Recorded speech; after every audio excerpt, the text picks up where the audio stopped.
Hey, what's going on, everybody? Joe Menza here, and I am at Springbrook, Prairie. And the nice yellow wildflowers are in bloom. And there's a nice little stream going by. I thought this would make a great subject for a painting. So, this is what we're going to be doing. I've already put some water, 3 coats, on my paper, and I'm putting a little yellow ochre and raw sienna just to create some little areas of light on the paper and just to tint the background a little bit before we put in our sky. So the next thing we're going to do is a little ultramarine blue, and we're just going to start creating the sky, leaving a little room for some clouds and creating some light. So we're going to build that up a little bit. A little heavier on the ultramarine blue now.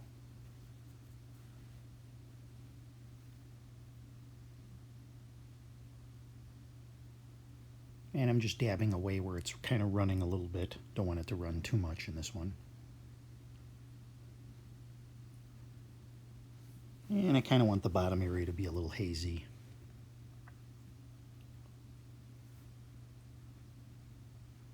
Now I'm coming in with some more ultramarine blue mixed with a little Payne's gray, just to darken that up a little bit. So we're doing some wet into wet layers.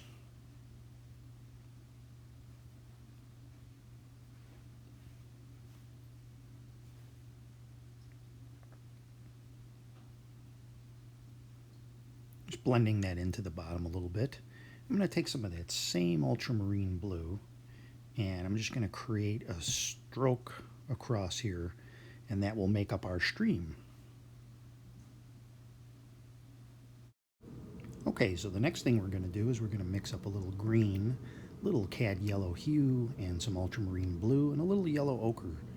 And while the bottom of the page is dry, I'm going to try to drag some dry strokes with the Hake across, leaving some sort of light areas, just where the light might catch.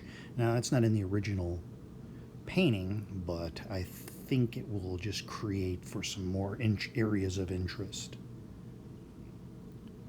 So if you take some light strokes across the dry paper, you'll notice you'll just naturally leave some white areas, some sparkly areas. This works good on water, works good on foreground. It can even look like there's some water or little puddles near that area.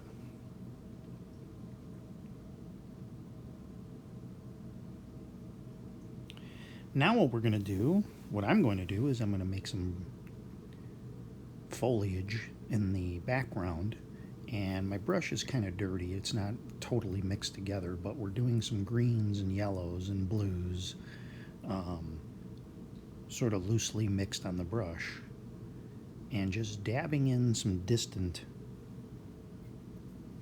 trees and shrubbery in the background. It's a little larger than the original picture, but I feel like it should be exaggerated so that it stands out a little bit more.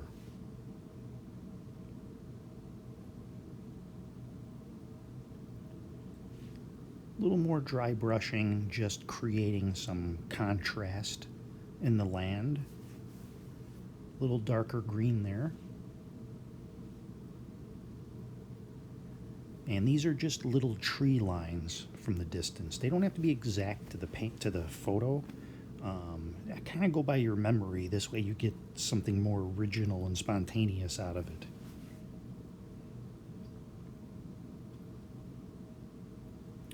And now I'm just creating a little bank to follow for the little stream. Payne's gray and whatever else is on the brush.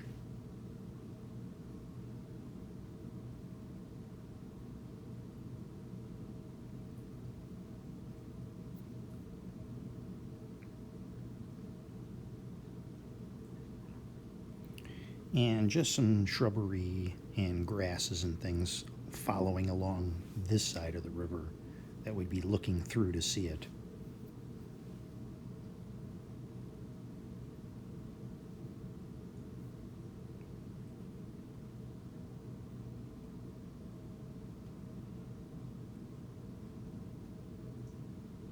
A little more Payne's gray, a little more cad yellow hue. These are Cotman colors, and I'm using 90-pound Fabriano Studio 11 by 14. So I'm doing a darker color on top of the lighter color to create, again, some contrast.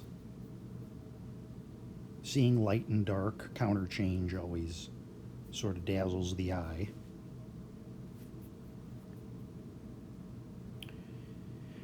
And if I go a little too far with that, or I want to highlight something, I'll get some straight cad yellow hue or some sort of yellow on the brush and dab that in. It stands out.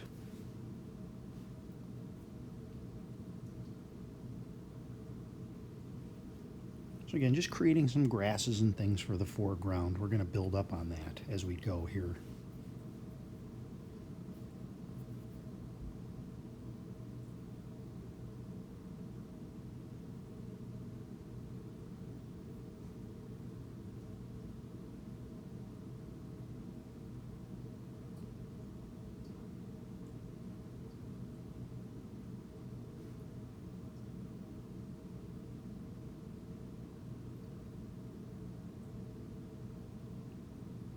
Okay, I've put a little M. Graham brand yellow gouache up on my board, and I'm just gonna dip the tips of the brush in there. I want to start getting building up some yellow colors.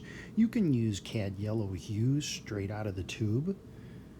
I'm using a little yellow gouache just to get some brightness in the wildflower colors. Again, it's not something you have to do. You can use lemon yellow, you can use cad yellow hue. Your choice, really. Whatever works best for you. You don't have to use gouache.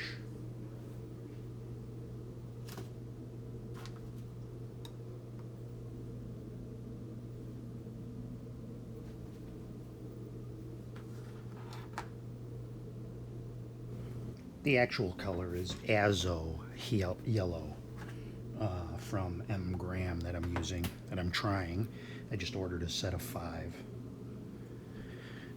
Good gouache colors. They're a little thin though. I guess they use honey in theirs, but they're a little thinner than I'm used to with gouache. So I'm just trying to blend in these yellows and build up a sort of grassy look area, if you remember from the photo.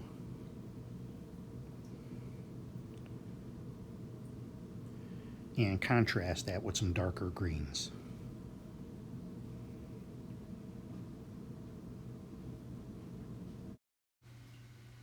So basically I'm just going to keep working in some yellows, taking some cad yellow hue. I'll take some straight out of the tube. Sometimes if the Hake isn't getting precise enough, I'll use a fan brush. Here's the scene again. And again, the object isn't to make it exactly like the photo. We're creating our own artistic impression of the photo.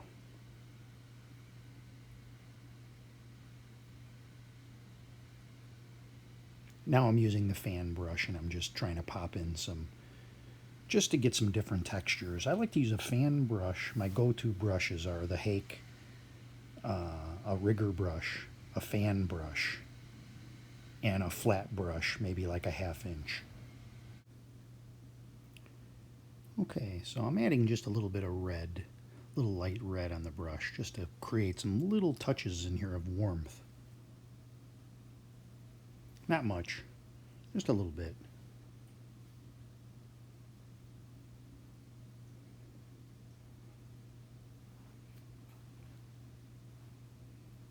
I think if I had to carry brushes, I'd carry 4. I'd have the large Hake, the rigger, the fan brush, and a flat brush. And alternatively, I'd probably have my rake brush, which is a little customized brush with missing bristles, and then a medium Hake.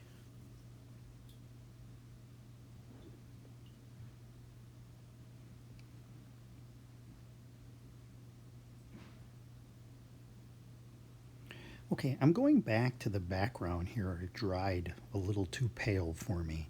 So I'm just coming in with some cad yellow hue and just popping a little more color into that background. It dried back so much.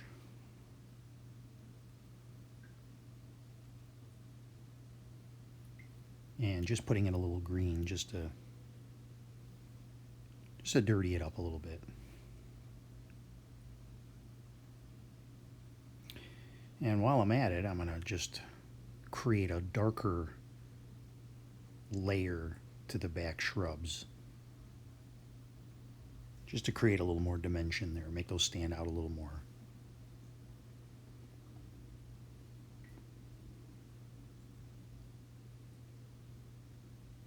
You can always go back and go a little darker. It's hard to go from dark to light, but it's easy to go from light to dark in watercolor.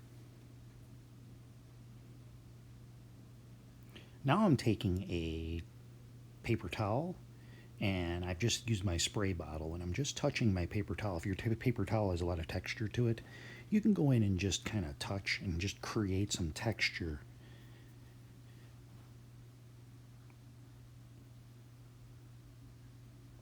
And now I'm taking my plastic card and I'm scratching in some blades of grass for the closest foreground. Just random directions to the left, to the right. Fingernail.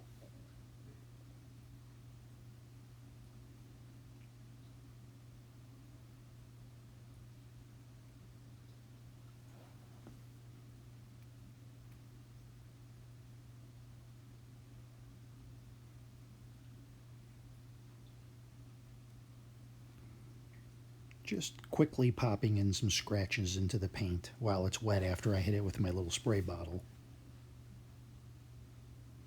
And now I'm taking some ultramarine blue with whatever was on the brush, and I'm just sort of hiding the bottoms of the scratches where I had, and creating some darker shadows underneath the plant life there. This way you can't see where the scratches started.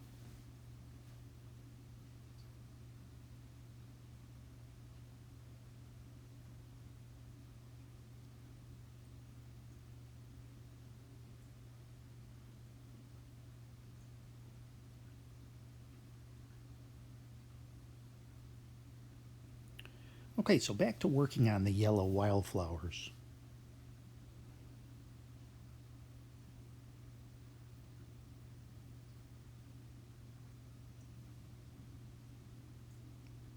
Again, just getting plenty on my fan brush.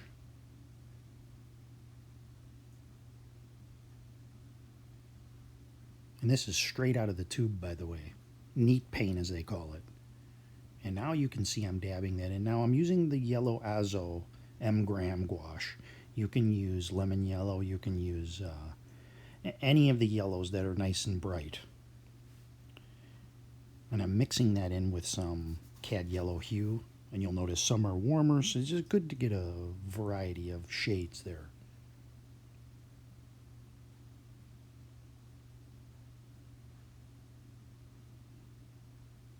And you can mix that with a little bit of white, even a little white gouache, and you can get some different shades out of that too. Just very, very little though. And you can also take a toothbrush and put it on and flick it and create little speckles.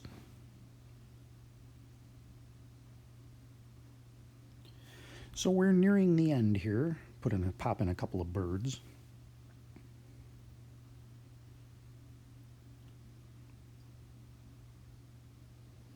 So here is the finished painting now. Off camera, I wanted to record this, but I went in. Here's our sky, by the way, and I think it looks very nice.